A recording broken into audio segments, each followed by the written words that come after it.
ikaw, bibitaw sa'yong sayo, laging ikaw. Welcome back mga kaaldab. Ito na naman po ang inyong lingkod, si Mr. Destiny, at magbibigay na naman po tayo ng pinakamainit na update po ngayon sa social media. Well, trending na naman po si Maine Polkerson, pero sa gaya na sinabi natin, umaayon din po talaga yan kay Alden Richards, di po ba? Ito yung latest post na kumbaga bagong post ni Daddy Bay na nirepost niya po, na kung saan nga po talaga nakakatuwa naman pong panoorin, nakakatuwa at nakakamiss siguro ang bakasyon ng pamilya Polkerson. Di po ba? Mamaya na natin pag-usapan yung live ni Alden Richards sa Facebook page, mga kaaldab. Alam nyo, sa totoo lang, sa dami po na mga komento natin na nakukuha, mga senaryo, mga bali-balita, hati po ang opinyon ng mga ilang netizen. Bagamat maraming nagsasabi ng ganito, nagsasabi ng ganon, relax lang. Di po ba? Kampante lang po tayo. Sa totoo lang po mga kaaldab, hawak naman po natin ngayon ang momentum. Nasa Aldab Nation ngayon ang simpatya ng mga netizen.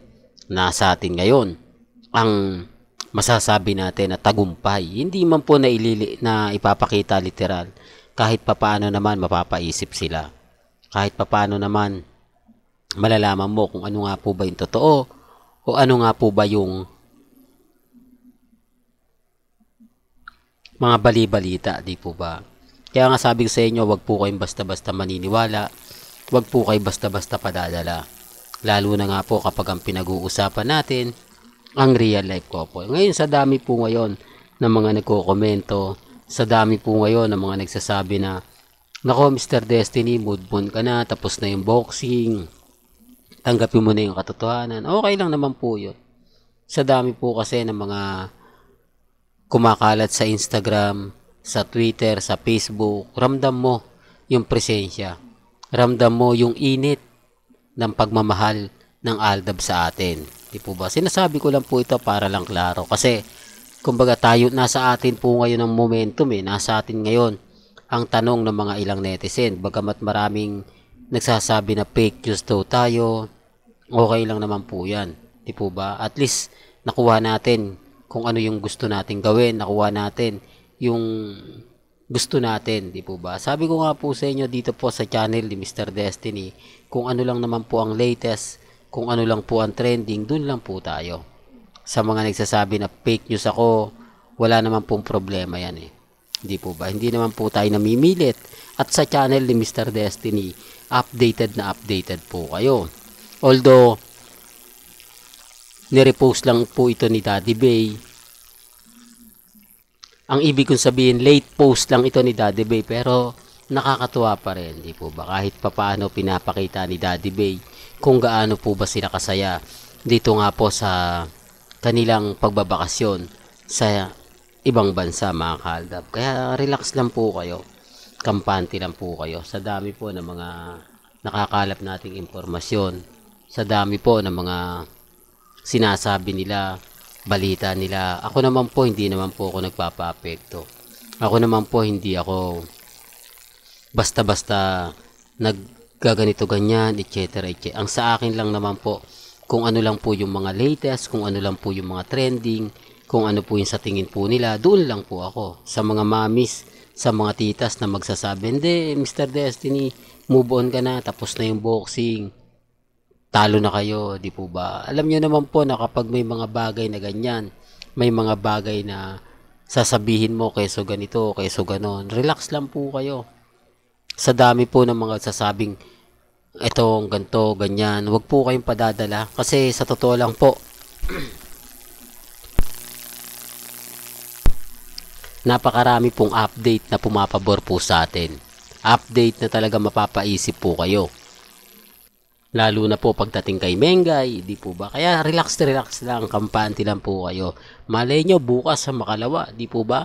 Nasa atin na yung presensya ng Aldab. Sabi ko nga po sa inyo, mabilis mag-trending si Mengay. Mas mabilis mag-trending si Alden. Nagkakataon lang po ba yan? o talagang sinasadya ng panahon?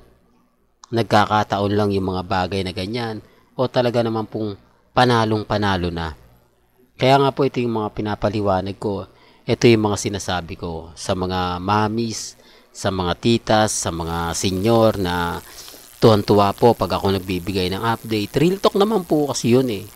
Di po ba? Hindi naman po tayo kahapon lang nagbigay ng update, kahapon lang nag-post. Lahat po ng mga pinapakita ko literal na naganap at nangyayari. Literal na nakikita nyo po mismo at hindi ko po siya inedit. Kaya nga po basag na basag sa akin ng army. Hindi sila makaporma, hindi sila makagawa ng mga edited picture dahil binabasag natin sila. Sabi ko nga po sa inyo yung nag-e-edit yan, syempre ayaw din nila nababati ko sila. Gusto nila yung trabaho nila pulido. Gusto nila yung trabaho nila 101% dahil hindi ka naman babayaran kung hindi naman maganda yung pagkakagawa mo. Hindi po ba? Nakikita naman po natin, napapanood naman po natin, nababasa naman po natin. Paano babayaran ang isang gawa na sa tingin naman po nila kahina-hinala? Paano babayaran yung mga ine-edit nila kung may lapses? Hindi po ba? Kaya po yung iba nag-aantay lang kapag nag-post si Mengay at may isang hindi maganda, doon lang sila sumasabay. Ramdam mo yung pagbabago. Ramdam mo yung sinasabi natin. Kaya nga po hindi ako basta-basta nagpapa-apekto. Hindi ako basta-basta nagsasabi ng keso ganito, keso ganon. Relax pa rin ako at kampante. Hindi po ba? Sa dami kasi ng mga sinasabi nila, sa dami kasi ng mga pahayag nila, siyempre hindi pa rin po natin pwedeng sabihin na keso ganito, keso ganon. Di po ba? Kasi sa atin lang naman po, ako lang naman po yung nagpapaliwanag kung ano nga po ba yung nagaganap, mga nangyayari sa Instagram, sa Twitter, sa Facebook. Di po ba? Yan ang isa sa kagandahan nyo. Yan ang isa sa masasabi lagi nating papabor at pabor na pabor para po sa Aldab Nation. Di po ba? Kaya relax lang po kayo. Maging matatag at maging kampante.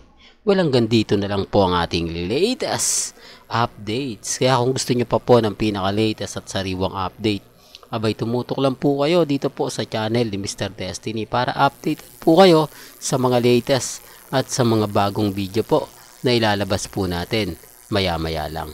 Kaya kung bago ka lang sa channel na to at isa kang true-blooded Aldab Nation na nagmamahal kina Mengay at Isoy, tama po ang channel na pinuntahan mo, kaya consider na po kitang bagong subscriber. At huwag mong kalimutang i-share ang mga video po natin sa mga mami, sa mga titas, at sa mga senyor. Hanggang sa muli, salamat po sa panonood at pakikinig.